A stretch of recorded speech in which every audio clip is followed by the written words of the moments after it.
Hello and welcome to The Last Line. My name is James Albarn. As you already might know if you've listened to the previous episode with comedian Stewart Lee, this is the follow-up episode to that podcast with director Michael Cumming. Stewart Lee and Michael Cumming have made a film together.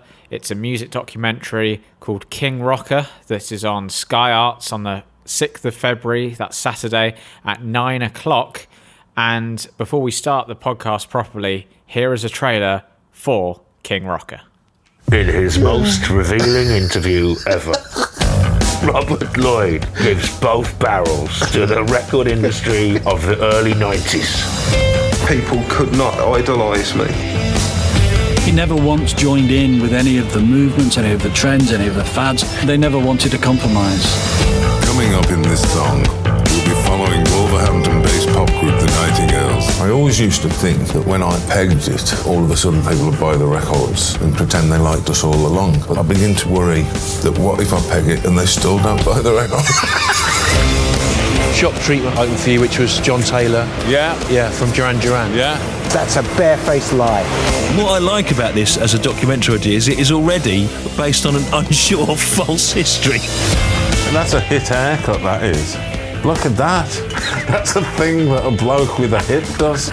They've got Lifetime Achievement Awards, and lives in hell. Live in hell? You live in Wellington. In Birmingham, they used to have a King Kong statue. What does that represent? Nothing. Birmingham rejected the statue. When I started thinking about the Nightingales and Rob Lloyd and the Prefects, I thought maybe there's some way of using images of this to tell the story of you. Rob was my Johnny Rotten. I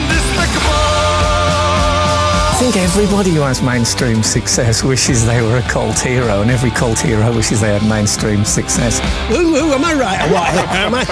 It's a sort of charmed life, isn't it? It's not fixed in a time. It's still free, and you were free. I'm totally free. Gonna carry on whatever they say. You're in mashed up condition. That Kong's in better shape than you now.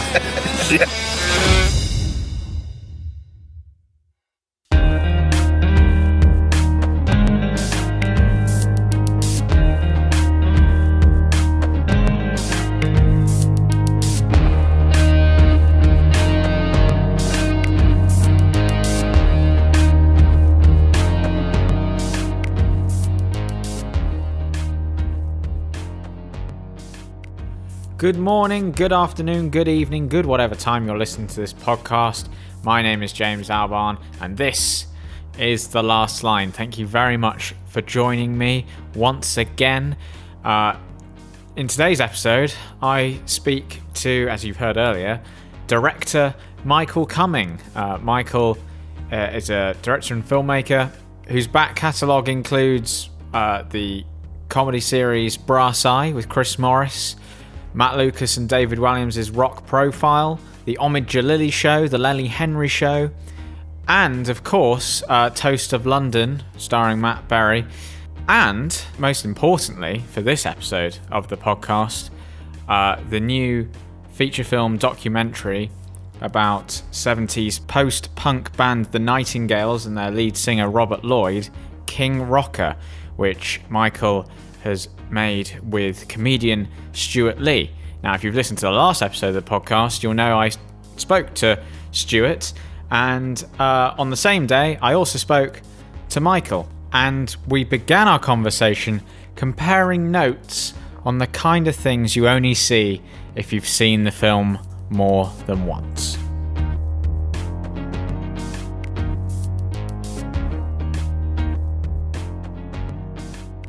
Did Stewart tell you some of his favourite bits that you only spot when you've watched it more than 150 We did talk times? about the little kid that falls over at the start. I pointed out something that I think Stewart, it was obviously a coincidental thing, but when he's talking about, and I said this to Stewart earlier, rewarding mediocrity, and I said it's a bit of a coincidence that you're standing in front of like a comedy roast battle on Comedy Central when he says that, which is quite funny. Yeah, that was no coincidence. He claimed it was. Quick! Get that bit with Jimmy Carr done. Quick! When I sent the trail of it, the original trail, which isn't the one that's out now, but it had a little bit of that in it. And I sent it to a couple of people, and I sent it to one of the people I sent it to was Omid Jalili, who I worked with ages ago, who's a really fun bloke, and I thought he would enjoy it. And the only comment he made was that bit where he's standing in front of the comedy roast bit talking about mediocrity. That's brilliant. Yeah, that's what comedians think. Yeah. There's the Pikachu shot, obviously, which I really enjoyed. Did he talk about the accidental clothes dryer in the back of shot? No. Oh, no, I haven't had that one. That's one of the finest moments. No, it's just Stewart keeps banging on about how funny it is that in Rob's very poignant interview on his sofa where he's sort of talking about being dropped by his record company. It's actually a very touching sort of, God, he was at the bottom of the pile and sort of feeling terrible. Stewart kept saying, I'm just distracted because there's like one of those sort of clothes dryers behind the sofa, which we should have removed. And I think Rob's wife exactly said, Robert, why did you not take away the clothes dryer from behind the sofa when you did that? None of us noticed it at the time. It's all those things you notice when you're watching something for the 100th time. Well, also they're the best bits. They're actually the best bits. No, they're not. Of course they're not. So I guess a good place to start. By the way, I'm not a very organised interviewer in terms of I don't have a set of questions. So I don't have any answers for you either. So. Great. But I guess a sensible place to start, because I didn't really sort of do it with Stewart, would be to sort of how the film, which I'm sure you've been asked to death already, but we can do that and then we can move on to other stuff, is how the film came about. Well, funnily enough, Stewart often does this story of how it came about, but I never do. So what I'll say is there seems to now be, having talked about it, two versions of how the film came about. There's the one that Stewart tells, and there's the one that Rob Lloyd from the Nightingales tells, and now there's going to be a third version. So, which is very appropriate with the film, given that there's all sorts of different versions of the truth in the film. Well, yeah, and I suppose the film in a way does look a little bit back on documentaries and how documentaries are constructed and how how reality is portrayed, and how true is a supposedly true documentary and unreliable memories. But about 4 years ago, I got an email from Stewart, who I'd known for years, and he said, "Are you a Nightingales fan?" And he'd been doing a gig in the Midlands, and he'd met some people that I'd met when I'd been touring my Brass Eye film. I hadn't realised, but I'd been having a long conversation with the ex-guitarist of the Nightingales and the Prefects, but I didn't realise he was. And he had come to see Stewart's show, and they'd been talking, and he'd said to Stewart, "Do you know there's another bloke who works in comedy who really likes the Nightingales?" And he said that he'd been talking to me. And Stewart said, "Oh, well, I know him. Maybe now's the time to think about that idea that's been kicking around with the documentary." I think Stewart had talked to Rob about making a film, but probably rightly thought, well, how are you going to do that? Television's probably not interested. You're going to have to find a sort of director who's gullible and a fan. And that's where I came in. I think he found out, we'd known each other, but I don't think he'd realized that I was a Nightingales fan. So he just said, what do you think about it? And we met and talked about it. And I just thought, well, normally the idea of doing a no budget documentary about a band nobody's heard of is probably not what I want to do, but because it's Stewart and because it's the Nightingales and I love them, it seemed like a really good thing to do. And we talked about various ways of funding it. We even said, "Do you think we should get a meeting at the BBC and talk about it?" And then we just kind of looked at each other and went, "Nah, that's not going to happen, is it? We'll have to find our own way through this." And Stewart had done some work with Fire Records and Fire Films, who'd made a film about Shirley Collins that Stewart had been part of. So he had a connection there. They don't hadn't really done. They're a record company essentially, but they were able to help us facilitate and cajole people who worked for them. Like the A&R guy at Fire ended up having to sort of book our taxis and things. It was that kind of a sort of press ganging thing. But we needed somebody who could do all the things we couldn't do, which things like clearance of footage and music rights and all those things, which you just don't really, or I didn't really think about too much, because I'm used to working in a situation where somebody does that, and it was a bit of a tangle, even with a band like the Nightingales, which aren't even that well known. It's a tangled web, the rights of music and the acquisition of archive footage. Is tricky. It's one of those things that it's a bit like, I wouldn't even know where to start with something like that, like how you even go about. I mean, I know there's like places you can go to help you get clearance and stuff, but it would just be like, I don't know. Well, luckily with the Nightingales, there isn't that much footage of them. Because if there had been a lot, we'd have been disappointed that we couldn't have afforded it, because we probably couldn't. We spent all the budget we did have was largely on archive, and there wasn't much, but thank God, there was a brilliant arena made in the 80s about John Peel, and in it he picked a few of his favourite bands to feature in the documentary, of which the Nightingales were one. So there's some really lovely old 16mm footage in that arena, beautiful way, directed by Anthony Wall, who's like the king of arena.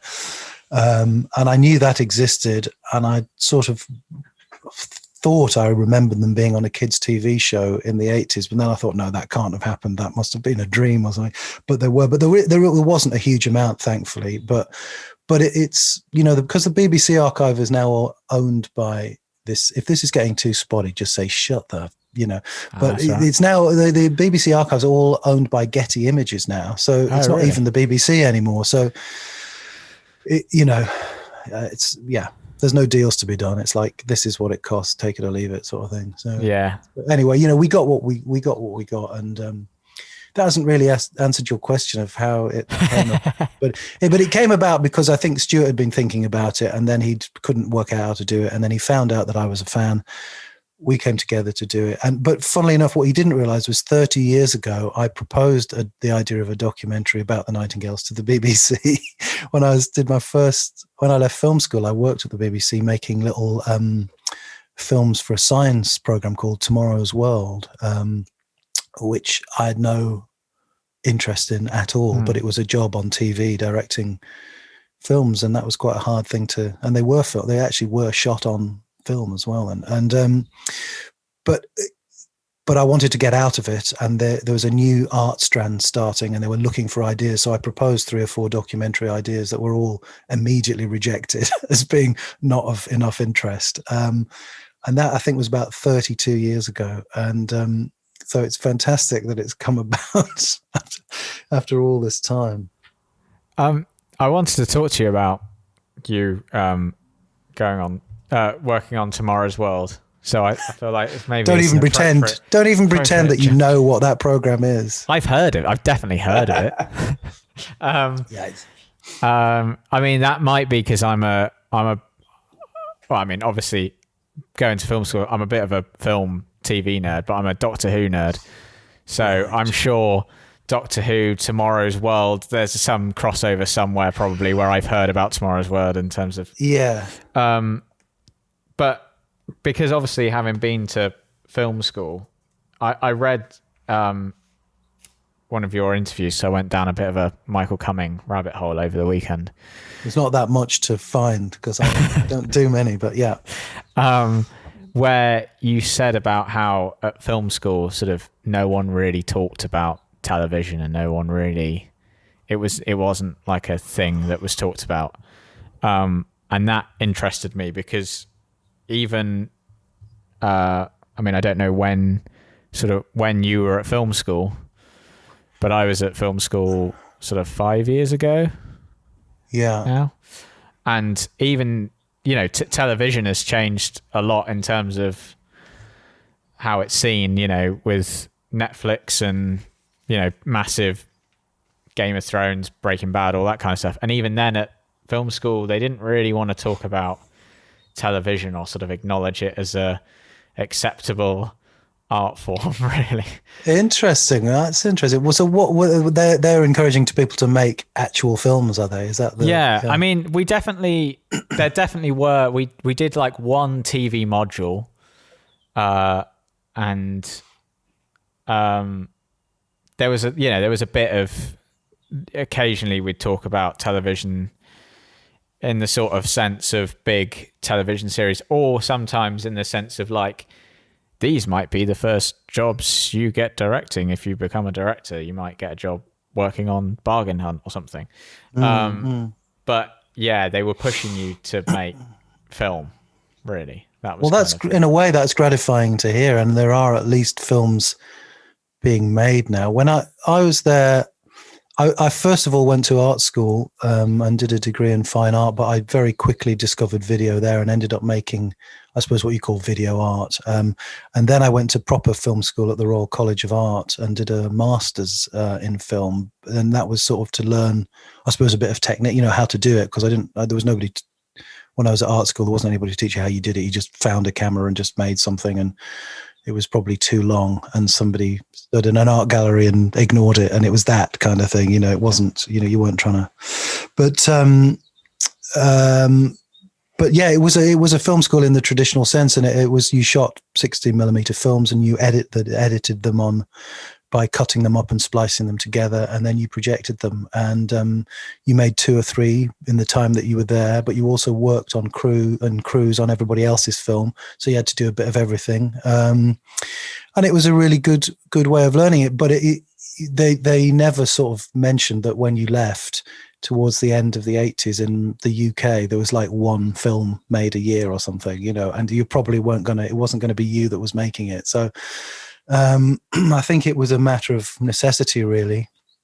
And at that time at the BBC, I know this sounds ridiculous, but it really was the sort of Oxbridge mafia who sort of worked at the BBC. It was very rare to find people who hadn't been on that sort of a route. Maybe if they were slumming it and you'd gone to Durham University, you could get in. But because I think because the Royal College of Art had maybe got some sort of royal credibility, they'd done it for a couple of years. I think they'd asked people if, from the film school, could go along to some of the interviews for various jobs. So I just went along, not really sure about it. Anyway, it was just, it was a thing, and it was a thing that was actually on television. And in the days that I was doing it, it was on just before Top of the Pops on a Thursday, and it used to get 14 million viewers watching Tomorrow's World. So even though the stuff I did wasn't that exciting, everybody knew, when I took my show reel around to people and they went, "Oh, Tomorrow's World," it was like they'd heard of it. So it was weirdly sort of useful, but yeah, I spent quite a long number of years after that just as a jobbing director, trying to sort of find my way. But I suppose what was lucky about it is I went straight from film school to directing things. I didn't have to work my way up the slippery pole, which seems unbelievable that happened. So that's sort of what I'd always done. Although, as I say, I'd been 6 years in art school and film school before that, sort of, I suppose, learning stuff and being influenced by those kind of people. But yeah, that's how I sort of started out. Yeah. So going back to King Rocker, all those years later, after you'd originally come up with the BBC pitch for it, what was it like going back to sort of documentary stuff after having, because you obviously, I'm a big fan of some of your television work, like Brass Iron, Toast, and all that kind of good stuff. What was it like going to make this film? Because it has got a sort of slightly comedic sensibility to it. Well, it's got one of the finest comedians of his generation in it, hasn't it? And so actually quite a few other comedians, but you'll find that when you watch it. But, well, it was different in that I'd been used to work for a long time. I did make a series of documentaries when I first, in about 1990, which nobody's ever seen. And I think, I hadn't really thought about it, but Stewart sort of pointed it out to me that probably it is something I probably did think that I might do when I first started. And then once after I met Chris Morris and did Brass Eye, I'd never done any comedy before doing that. And he specifically, I think, wanted somebody who wasn't from a comedy background. But since doing Brass Eye, I'd never, ever been offered anything else ever apart from comedy.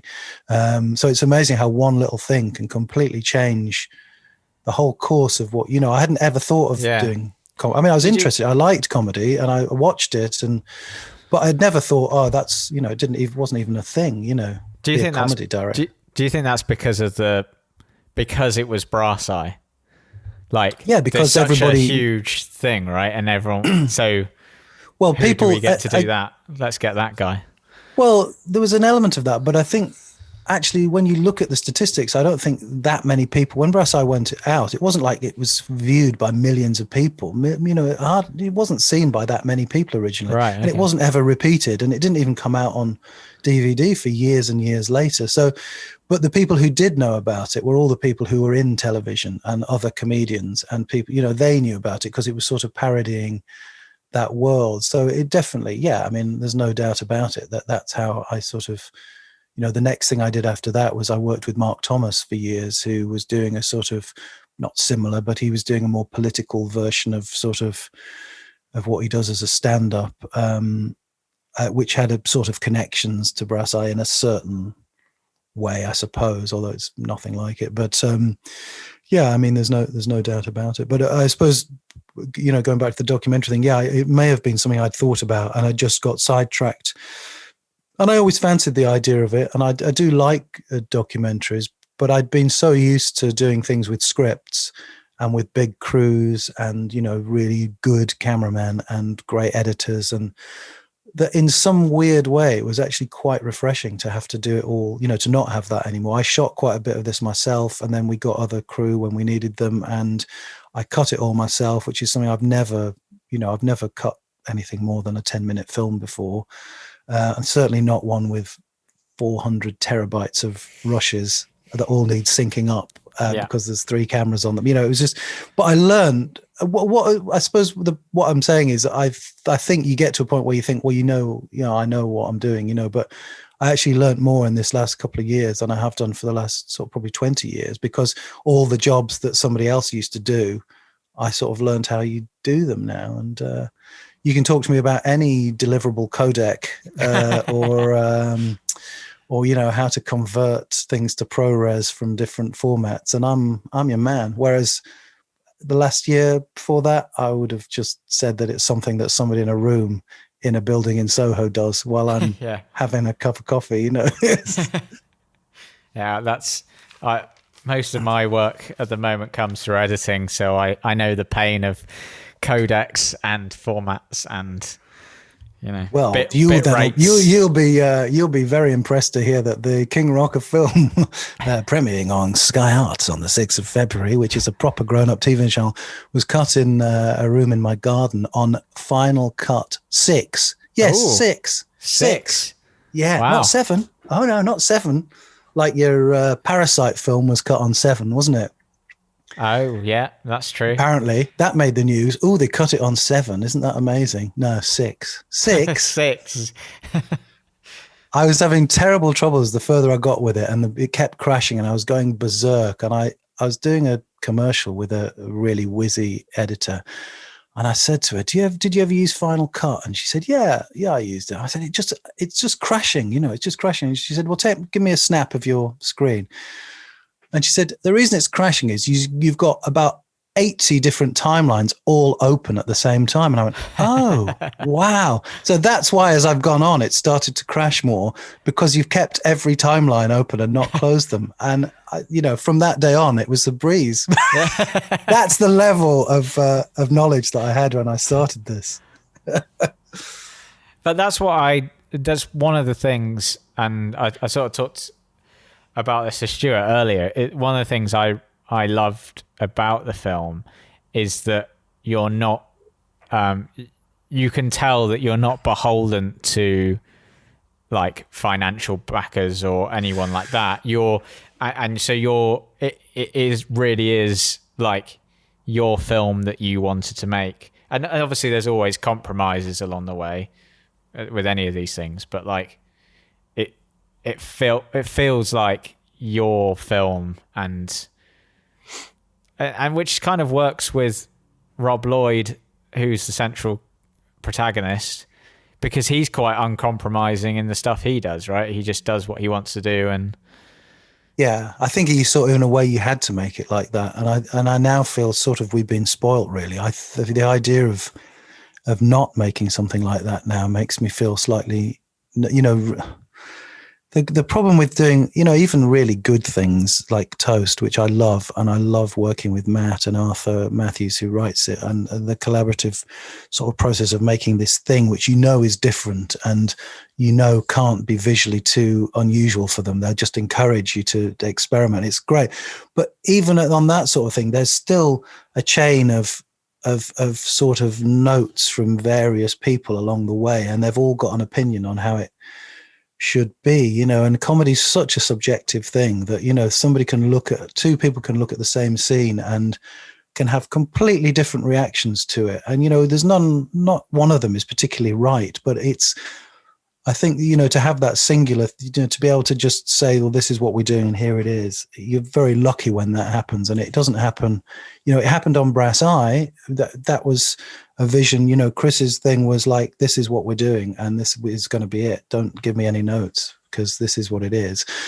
But it's not often you get that freedom to just sort of do the thing and then say, here it is, you know, not, okay, now what's your opinion and what's your wife's opinion and what's, you know, all the other 20 people who work in the marketing's department's idea. And, you know, I think things can get really watered down from like that, you know. I mean, I'm not saying that sometimes it's not useful to have a fresh eye on it and another opinion on it, but in this case we didn't. We just did it, and so it's been fantastic. Now a few people have seen it and they have sort of got it and they have liked it, even though they've no idea who the band is and may not even really like the music, but they've sort of gone along with the story because it's just a story of a sort of an extraordinary life lived, isn't it? Which is always interesting. And I think he's such a great character. Like, even if you actually, like, there was quite a lot of the music. It's kind of difficult to say whether you like the Nightingales music completely because there's so many, like, it goes off on so many different genres. But there's definitely like bits of the Nightingale stuff that I was like, oh, I really like this. And I've been listening to Gail's doc, which I wanted to talk to you about that ending, but we'll get to that in a minute. I've been listening to that a lot today because the riff is just great in that song. But even if you don't like the music, like, you can't not like him. He's just, there's something about Rob Lloyd that is kind of like, I don't even really know how to describe him.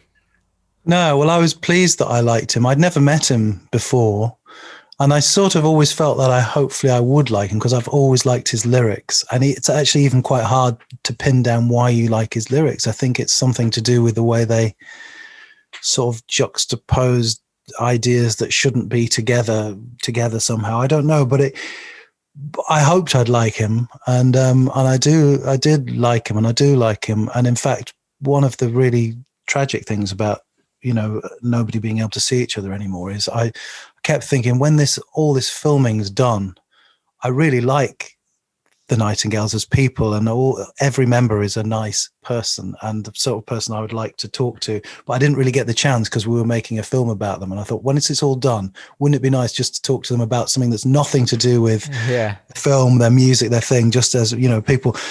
And hopefully that will happen one day. But he is a great character, a singular sort of vision. And I mean, I'm sure Stuart talks a lot about, you know, his thoughts about him. But yeah, it's you know, one of those sort of outsiders who who actually, I don't know, I suppose you'd think I suppose it's surprising, maybe surprising, how many little sort of tentacles spring from his story that connect to so many other things that you may not have thought they connect to, but somehow you go, oh, okay, that connects to that. And I think that's what Stewart and I have now got fascinated about, the idea that you can make a film about somebody who's not particularly well known, but when you follow these little paths, not all of them work, some of them are blind alleys, but you can sort of, go off on these little tangents, which I suppose is just what people's lives are like, aren't they? They don't just follow a linear sort of structure. They go off all over the place. It's just his is a particularly random one. It reminded me a bit of, completely different, but John Ronson's audio podcast series called The Butterfly Effect about the porn industry. And, and he's literally like following different tendrils of stuff because he's following the butterfly effect of Pornhub being created.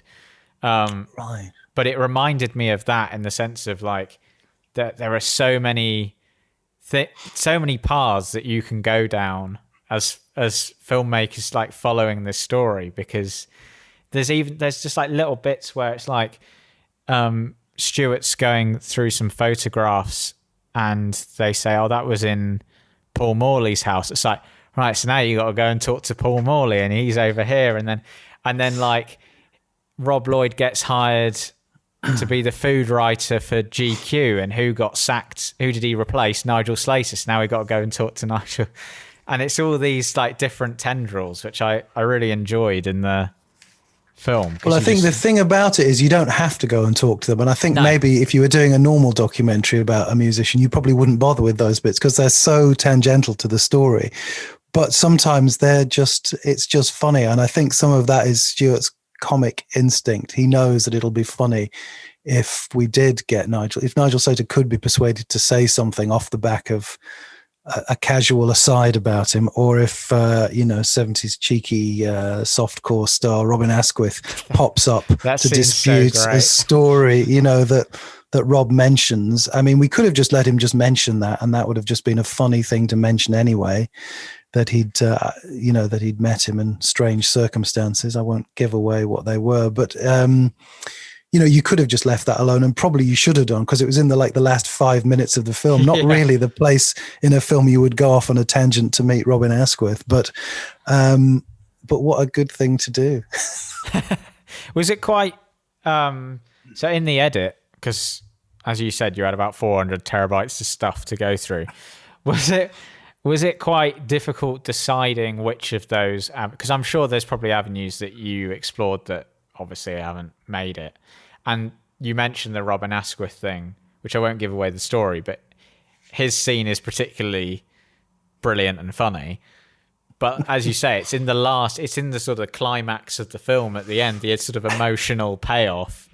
Yes. And we cut over to Robin Asquith is he in Malta? He's in Malta, yeah. How do you balance that then in the edit of deciding which of these bits to keep? Are you just deciding on the basis of, well, we can't not have the Robin Asquith section? Or well, I don't know. I think once he just was very good. I mean, he just was great at it, and it felt like you've got to. I mean, the Robin Asquith thing was, as I say, that we didn't. I'm sure Stewart said when he talked to you that a lot of the things that Rob revealed, we had no idea about, and he revealed them. He's still revealing them now. Really, things that would have been great to put in the film, he's telling us now. So things came up, and we didn't know they were going to come up, and we certainly weren't expecting to have Robin Asquith in the film, and I don't think Robin Asquith was expecting to be in a film about somebody he'd never even heard of, and the same with a lot of people. It's a documentary that's got people in it talking about the subject who don't even know the person. That's not what you normally have, but that was an example of the fact that we could do what we wanted. That came up in conversation. And, it just seemed a gift, really. And so on the way back from filming, Stewart sort of drafted this email to Robin Asquith, and I sort of suddenly thought, I think I might be able to contact him. I remember talking to a guy that I knew who'd had Robin Asquith do a Q&A somewhere. Right. So I thought, I wonder if he's got his email. So I contacted him. He said, yeah, I've got his email. We sent off the email. By the next morning, Robin had replied to us with basically what he says on camera is what he replied in the email, where he lists a lot of things that are very funny. And so that's what we ended up doing. We just felt like it was a gift, really, things like that. I mean, there was a few alleys. Yeah, there's things we wanted to explore that perhaps we couldn't. We wanted to talk to Robert Wyatt, who Robert Lloyd is a huge fan of, and they'd met in an interesting story, but Robert didn't really want to do any interviews anymore. We wanted to talk to Pete Shelley of the Buzzcocks, who allegedly Rob was going to replace as the lead singer at one point, but Pete died not long after. We'd sort of figured it out that we could, and Pete died not long after that, so we couldn't do that. There's things that, but anything we wanted to explore, we did, and there's a lot of stuff on the cutting room floor, but it's not like ideas that we didn't explore. It's more just different versions of things, that didn't make it because they didn't fit, or Documentaries can be very sort of like, we'll film, we'll get what we get, and then we're sort of left with a load of stuff that we need to sort of form into some sort of thing. Did you have I guess you probably had a structure going into it, but with someone Rob Lloyd who kept revealing stuff along the way. And because we were able to follow that up, because we didn't have a schedule like that, there was no sort of time that it had to be finished by, except as we were getting further on, I'm not quite sure how it happened, but Sheffield Documentary Festival, we submitted a rough cut to that, even though it wasn't finished, and they liked it and wanted to select it. So that was the only time we suddenly had a deadline, and they said, well, you've got to give us, then there was a deadline. But other than that, we were fitting it in between our day jobs, really. Stuart had was doing a tour probably. No, actually, Stuart wasn't touring at the time, but he had some things that he was doing. I was doing bits of filming that came up. And so we fitted it between things. But yeah, that gave us the flexibility to follow, we'd shoot a bit and think, oh, well, wouldn't it be good to do that? Oh, well, actually we can, because we don't have to ask anybody. We can just do it if we want, which actually weirdly, although it sounds, that's sort of a bit like how I remember Brass Eye to be. There was no real structure or format or written treatment or production schedule even. It was like, let's shoot some stuff and then edit it and have a look. And then Chris would go, oh yeah, that's good. We could maybe do a bit more like that. And then we'd go off and, it was a sort of an organic process. That's strangely interesting, because I never realized I thought that must be how all television was done, but obviously it wasn't. You get 6 weeks, you shoot your series, and that's it. If you miss a shot, it's over, That's interesting, because I think of Brass Eye and I think of Chris Morris as a writer, etc., as being very sort of precisely put together. I know that's not to suggest it's not, but like, it's surprising that it kind of almost feels like you were shooting it more like a documentary than it's precise. It's precisely put together, and and things like the voiceovers are incredibly precisely written. Yeah, but it's an interesting combination. Brass Eye was an interesting combination of improvisation and then very precise forming and precise writing and precise editing of that. So there was bits of stuff that were very improvised, very unscripted. In fact, it reminds me of musically, it reminds me of the prog rock band King Crimson. Right. In that it's a contrast of very precise stuff and then sort of improvisation. Just wanted to get a King Crimson reference, King Crimson reference in. But the film has improvisation, because Stewart is very, his stuff that looks improvised on stage is quite precisely written. Yeah. Often, but it's often written, I think, probably, I don't know, I'm just guessing slightly, but I guess it's written often written maybe from things that happen, spontaneous things that happen that he then writes into it. But he's extraordinarily good at just talking to people, and I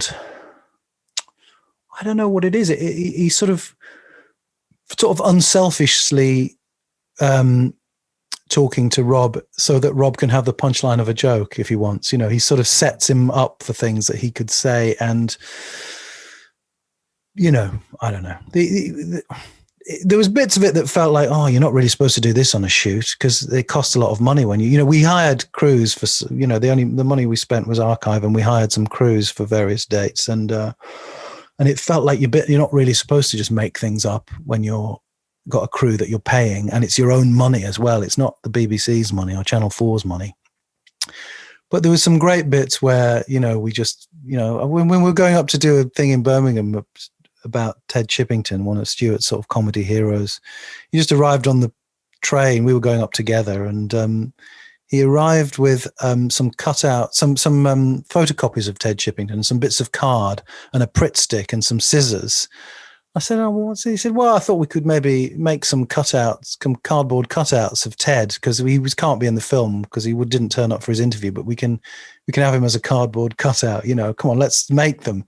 So I said, well, you make them and I'll film you making them on my phone, and so we I filmed him making them, and then they became a little motif. We had a little cardboard Ted Chippingtons in, but that wasn't planned. That literally just like, well, we've filmed you making them now, so we should use them, and we trolled around Birmingham with a crew that were being paid, pissing around with cardboard cutouts of Ted Chippington for a couple of hours. And I was thinking, well, probably we shouldn't really do this, but we should, because it's a thing and it's funny, Yeah. And it's funny how those things always feel like I've got written in my notes, because I made an awful amount of notes. Wow. Could you fax them over to me? Yeah, yes. And I wrote a whole thing about your visual style in the film, and how the cutouts and the animation, and it's funny because that's completely me overanalyzing, as Rob Lloyd said to Stewart Lee. The trouble with you, you overanalyze everything. You overanalyze everything. Yeah. Well, funnily enough, there's I suppose there's a style of the sort of cut up DIY-ness of it, but there isn't an overarching style like there would be on if I was making Toast of London, for example, because just due to the realities of it, there's about 8 different camera operators on it. When we were in Birmingham and Wolverhampton, we used local crew and they were great. And when we were in London, we used a couple of people that I'd worked with a little bit before. And sometimes people were shooting it I'd never met in my life before. They were just either available, cheap, free, had some equipment that we could blag, did a deal with us, so it wasn't normally I sort of work with people that I have a relationship with. But it didn't really matter for this, because it was the whole thing was we didn't really know what was going to happen. There was a couple of constructed bits, and like you were talking about before, the Gales dock section was something that was constructed and I wanted to do. And for that, I did use the Toast of London crew, came and shot me as a favor. Cool. But the rest of it was like bitty put together. So if it has a style, it's probably more to do with the editing than a sort of visual, it didn't all have a look, and it didn't have that thing. Have you noticed that thing now that they do on all documentaries? They put in the bit where they're like getting ready and sitting down in front of the microphone. Yeah, that is in a lot of stuff. They do that, and they show them getting their makeup done, don't they? And clapperboard and everything. They do that on loads. Yeah, actually, yeah. I mean, well done for not having that. Exactly. We won't not have having that. Stewart being mic'd up, and I also had a no drone policy, which I broke because it was too hard to resist having a drone. But that at the end was worth it, right? It was worth it. Oh my God, it was worth it. So two questions off the back of that. I'll go with the directory question first, because when I'm directing stuff, I think you just naturally do, don't you? You want to use the same people that you've used before, crew-wise. So how as a as a director, do you handle working with people you've never worked with before? And I'm sure this happens to you a fair amount anyway. Well, but it did in this film. It normally now it doesn't so much, because I do tend, or I have tended to use, if I can use the similar. I've used the same DOP and the same art director often, and sound, and because I think you get a bit of a shorthand, don't you? Like, you get a shorthand. What the other person's thinking and all that kind of stuff. And you feel sort of, it's a stressful place to be sometimes on a set, even if you're doing comedy on a set of 100 people, and you've got to have a few people that you don't need to explain things to. I mean, for example, when we were doing Toast, when we started doing Toast, it was very difficult to explain to all the different people what the world of Toast was, because it is a world. It's like a world. Yeah. And it's sort of set in the world of now, but it isn't now. It's a sort of no time, isn't it? Where, in pubs, people still smoke and they have old fashioned mobile phones, or they don't have a phone, or they, his agent is like from another time, and he drinks in a club that's from the 60s, and he, talks and acts. So that at first that was quite difficult to explain, that we were trying to find a sort of, I suppose, the archetypal, iconic version of Soho and actors, and it wasn't reality. But once people got into the groove of it, they all really start, once you understand that, then you can just, I remember the location guy who at first, I was trying to sort of say, well, it needs to be a place that could have always been there, because that's the sort of world we're in, not a place that looks like it was built recently. And then, by the end of it, he had, the shorthand was, I've got 3 options for you. Then one's very toast, the other one's sort of semi-toast, and the other one's not quite toast enough, and it's sort of, he knows what a toast version of, if it's an office, he knows that the toast version of an office is not just some glass-fronted office that people go to work in a call center. They know it's like an office that could have been there since 1950, or if it's a car that somebody's got to drive, it's got to be a car that's been, that's a classic car, it can't just be some Mondeo or something, so that having the same people helps with that. But I don't know, really. I think it's different with I don't really know, because I've not really done documentary. I think it's a bit different. You can get away with it more with the documentary, because they are sort of distinctive, separate bits. The problem I had was, we shot a lot of multi-camera stuff. Is this boring, or do people who listen to this podcast are interested in the word multi-camera? I mean, I go in on stuff all the time with, so multi-camera. Let's go with it. I did a whole discussion with Stephen Tobolowsky about a multi-camera setup that Ridley Scott had once on some film. Wow. So we can do multi-camera. Okay, there's a reason why I say it. I did quite a lot of stuff multi-camera, simply because in a normal documentary, you might not do that. But in a documentary where the subject and the interviewer are both as interesting to me, I want to, if we're going to talk to Rob, it's Stewart talking to Rob, and I want to see Stewart as well as Rob. And I don't want a camera flapping backwards and forwards all the time, because I just want them to sit and be relaxed. And so there was a lot of multi-camera stuff shot. So it wasn't like the different people. It wasn't not having worked with the different people before. It was more like you get the rushes back and they're all shot on 3 completely different cameras that are all running at different rates, and things that I don't really know about, but I learned very quickly that was a bad thing. And I think when we first started doing it, I was months and months into the editing, until I got to the place in the edit where I would normally walk into an edit as the director. Right, okay. All the stuff that all the people do that I'm not a party to, like syncing up all the rushes, transcoding everything, getting a rough cut together. Then I sort of swan in, have a fag and go, yes, that's good. Let's just do, it took me months and bloody months to get to the point where I could then really enjoy it, because the first bit was just not enjoyable. It was like a technical exercise, and it was like learning what's been happening in the last 20 years of technology.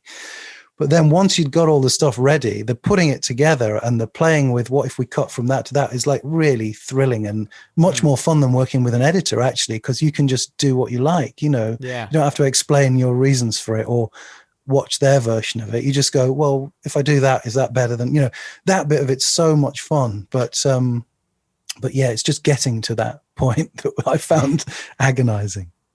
But then if you will edit on Final Cut 6, that's 6, ladies and gentlemen. What can you expect? I'm surprised your computer even still ran it and didn't just because I'll update my Mac sometimes and it will just go, you're not using this piece of software anymore. Well, you don't get this sort of information on the Adam Buxton podcast, but I had a special partition put in my computer so I could play the old friggin' thing, so I could have both. But I've moved over to DaVinci Resolve now. Nice. And, I'm not sponsored by them in any way. That is the that's the trendy kid at the moment. Is it? DaVinci, yeah. Is it? Because I'm on Premiere and everyone's moving over from Premiere to DaVinci at the moment. This is getting really into the weeds now. Yeah, cut all that out. Yeah. So actually, just while we're on the subject of Toast, sort of, going back to what you were talking about earlier, where there's sort of layers of people who are sort of, giving notes and feedback and stuff. It does surprise me. Toast is one of those shows that surprises me that it got made, if you see what I mean. Me too. Because I love it because it's so kind of weird. There's a whole episode where Toast's flatmate is dating a woman who had plastic surgery now looks like Bruce Forsyth. It's just so weird. Well, not only is there a whole episode of that, I think that was maybe the first or second episode. We didn't ease them into that concept. And the fact that it got made and then continued to get made and do amazingly well and it's on Netflix. People bizarre. In America can sort of put their feet up and think, hey, what's this, and they might see a lady who's been surgically altered to look like Bruce Forsyth. I mean, no more surprise than me. I mean, we did the pilot of Toast as a one-off. Well, it was a pilot, but it was broadcast as a one-off on a Channel 4 pilot season thing. And I'd worked with Matt before, and I love him dearly. We'd done a series called Snuff Box, which was a very obscure, a lot of people didn't see, but it was a sort of, that felt to me like that probably is just a one series thing. What do you do with that? But with Toast, after we finished that pilot, I just thought, this is really fantastic. I would love to watch, this is the sort of program I love, but that probably means it'll never be made because, everything I really like never gets made, so I was really happy that they said, well, we're going to do a series, but I, like you say, I was really surprised that it did it. And then, then it got the second series, and the second series did really, I mean, I don't think it ever got massive viewing figures, but I think it had critical interest. And I think it's like a lot of the things that I've done that I really like most are the things that have a small but sort of obsessive following from people. They're the things that I really like. I don't think I'm ever going to be doing Mrs. Brown's Boys or whatever, it's just not my thing, but I'd prefer it in a way to, if there's just, a few hundred people really love something, then that's better in a way than so, it sort of, it was that for a while. And then, then it, as I say, it's on, you can watch it on bloody Netflix now. It's funny you say that though, because that's pretty much the Nightingales, right? They're not. Yeah. But I suppose, Well, I suppose that's right. I just hope that they, hopefully people will start to explore their stuff now, as people have, did with Toast. They sort of thought, oh, okay, what's this? That's it. A lot of people discovered Snuff Box because of Toast. What's this guy done before? What's this? And in fact, Snuff Box has got a weird sort of cult following in America. Quite sort of famous comedians, including Weird Al Yankovic, by the way, are big fans of the Snuff Box. And it's weird how these little things now in the world where everything's available everywhere can have this little life, in places you would never imagine. I don't want to take up too much of your time because I'm conscious we've done a good hour, but I did want to ask you about the Gales doc section at the end, if that's okay. Yeah. Because for sure. I did sort of speak to Stewart about it, and And that was kind of your idea. You mentioned that you got your toast crewmates along to help out. So like, yeah, what was the idea behind? Because it's a great way of sort of closing the film. It's kind of quite triumphant at the end to have this. It is, and it's funny because kind of happened. Yeah, I mean, it was done for the film, but the track itself was written 4 or 5 years ago, and I think people have watched it and said, "Oh, you wrote this special song about a documentary about the Nightingales," but they'd released that on an album 3 years ago or something, and I loved it. When I first heard it, I thought, what a great idea, a song about the ridiculous notion that there'd be a documentary about this band. And actually the way it's phrased, it's more like a sort of ITV2 documentary, isn't it? Where, you know, this in the song, Rob speaks as if he's like the announcer that comes on at the beginning and ends of parts in a documentary that's got commercial breaks, which is something that's always infuriated me, where they go,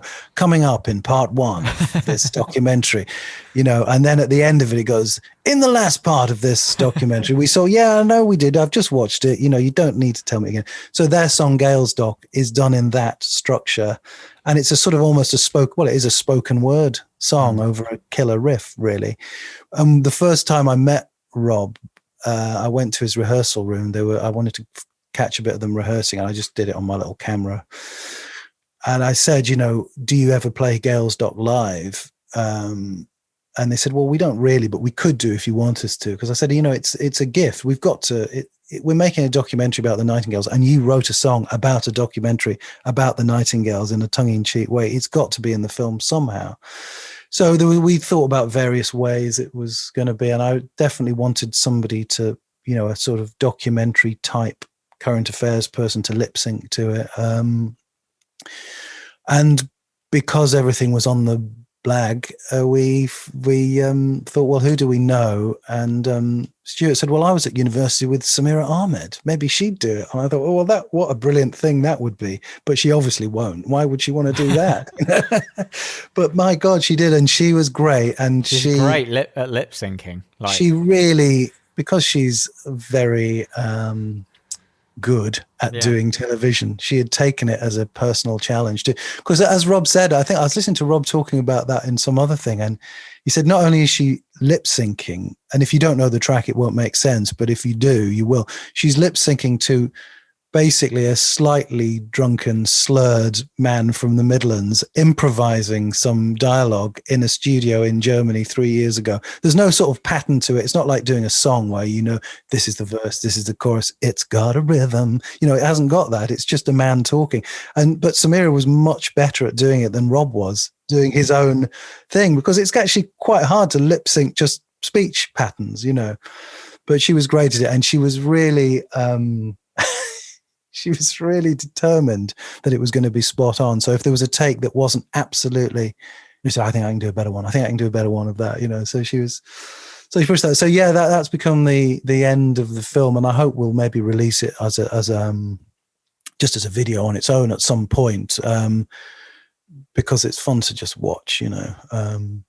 And funnily enough, I haven't done many. I think that's only the second pop video. I thought when I left film school, I thought I was going to make pop videos. I went for a job with Godley and Cream, you know, the guy, Kevin Godley and Noel Cream, who were the massive video makers of the 80s. And I nearly was going to work for them, but I went to film school instead. And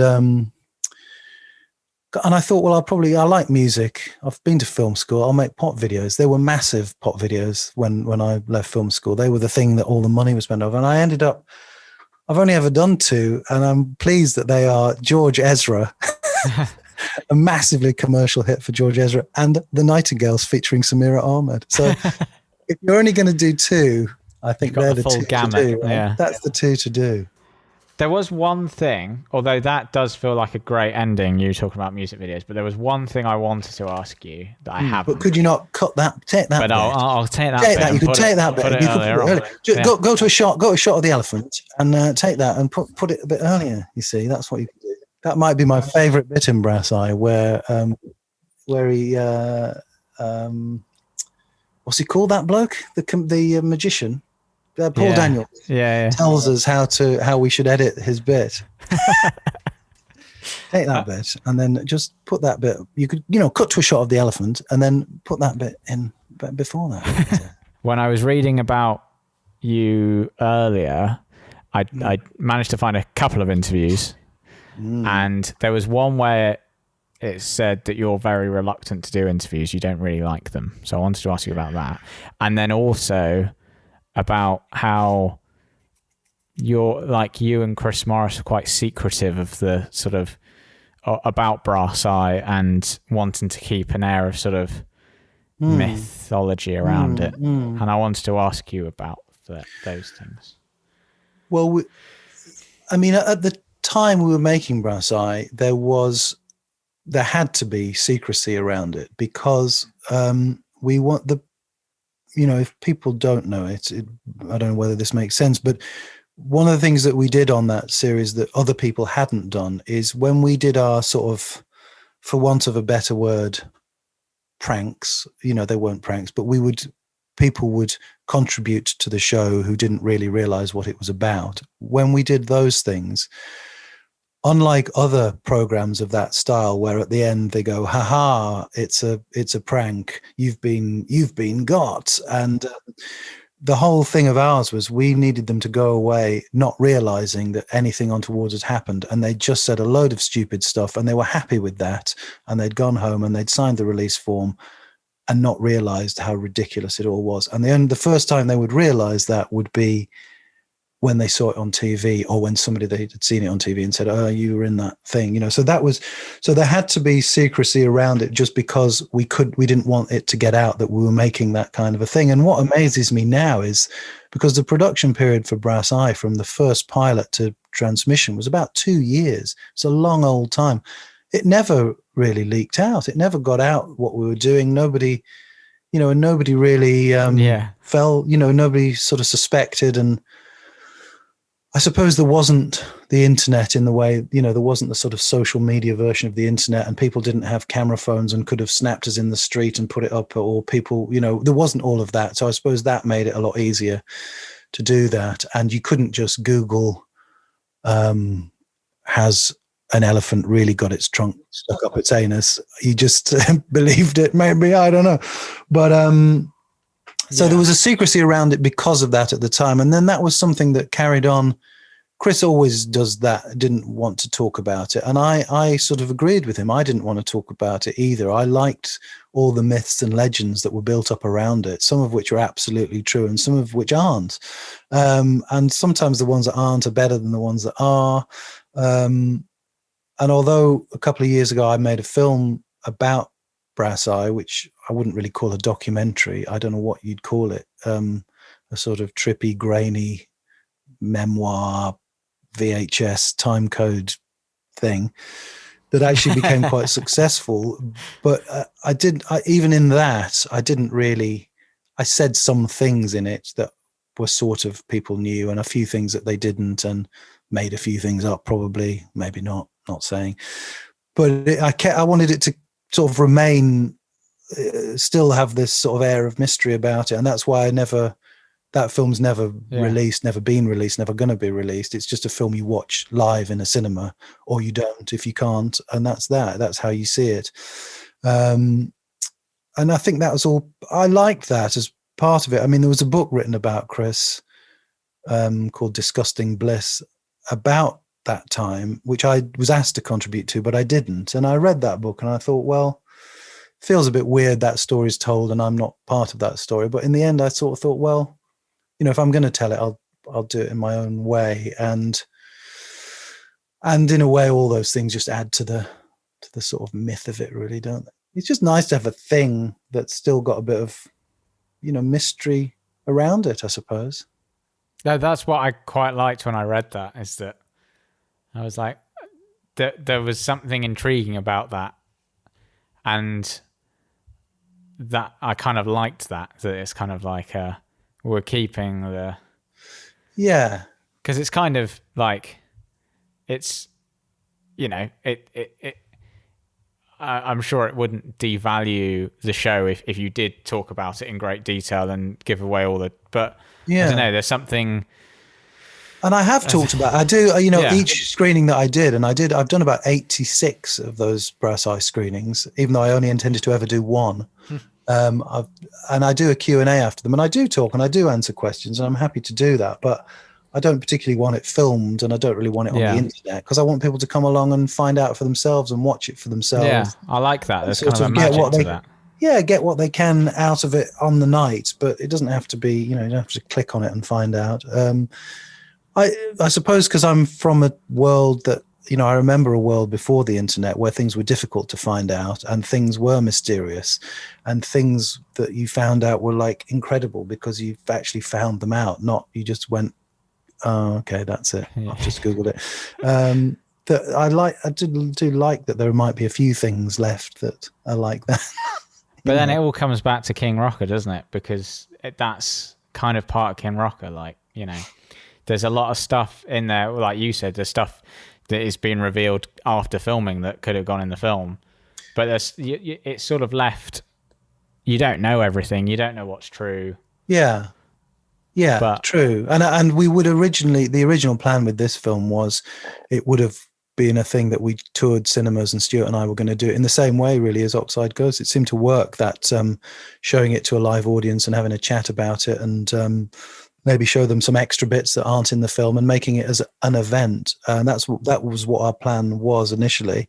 And then we thought maybe sometime down the line in the future, maybe we would get it on TV. But obviously that wasn't going to happen because all the cinemas are closed. So we flipped it the other way. But we do fully intend to, in the future, do that with it. And people can watch it as it was intended to be. We're talking about maybe September, October, and it will be in this year's Sheffield Documentary Festival. They've held it back for a year, so hopefully people could see it there. But yeah, and at those events, we can talk a bit about the making of it and maybe show some bits that aren't in the film as well, just to make it a thing. And also you get to see it in its full, without any ad breaks. I was watching something on Sky Arts the other. I mean, we're really pleased that Sky Arts are showing it, and there's so few places you can show things now, but there are a hell of a lot of commercial breaks, I noticed, in an hour and a half. So and I don't know where they're going to put their scissors in. That'll be that'll be interesting to see. I think I'll probably better if I don't watch it go out on that, because but then it will exist as an actual film that you can go and watch it, hopefully at some point, if there's ever a cinema, if there's any people left in the world. I mean, it'd be nice as well to be able to. I was saying to my girlfriend earlier, it'd be nice to be able to go and see the Nightingales play. Now I sort of know about them. I'd like to go and see, because I bet they put on a bloody good show, and they do a powerhouse of they don't stop for applause either. All their songs link together. So they do a whole hour without any break, and it's a hell of an hour. But on that subject, and as we're plugging, I haven't got any date for it yet, but we are going to put out a streaming gig that I directed of the Nightingales and Stewart Lee together. Cool. Stewart supported them on their last tour and did like a 20-minute set of his 80s stand-up material without changing any of the cultural references. And then the band come on and do their set. So there's a few minutes of that in the film, but only a few minutes, and it's a really good gig shot at the Moth Club in Hackney. Cool. And we are going to put that out on a streaming service, but because we haven't announced that yet, I haven't got all the details. But kingrockerfilm.com, the website for the film, will have all that information on if people can't go and see the Nightingales but want to sort of see what they might be like. And then I think the Nightingales have got a tour rescheduled for the 4th time for October, if that works. I don't know. And they've got a brilliant new album out, which was really critically well reviewed, but they haven't been able to tour it, called Four Against Fate, which is, grab your vinyl version of that while you can, because once it's sold out after the Sky Arts documentary. See, I'm a big vinyl collector as well, so I should get on that. You should get on that. And I think there's a load of stuff happening. There's going to be a soundtrack album. There's going to be a special single released with Nightingales on one side, Stewart on the other. there's going to be a reissue of the first Nightingales album, Pigs on Purpose, which is a great record. A vinyl reissue of that, I think, coming up this year. So there's if people sort of get interested because of the film, there's lots of excuses to spend the money that you don't have because you can't make any money anymore.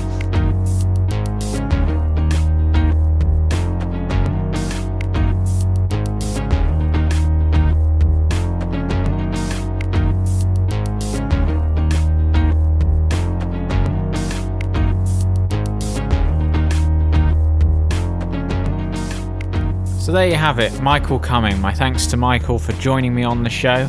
And don't forget to check out King Rocker on Sky Arts. There's a motorbike going past on Sky Arts on the 6th of February at 9 o'clock. Thank you very much for joining me for both podcasts that have come out today, whenever you may have listened to them.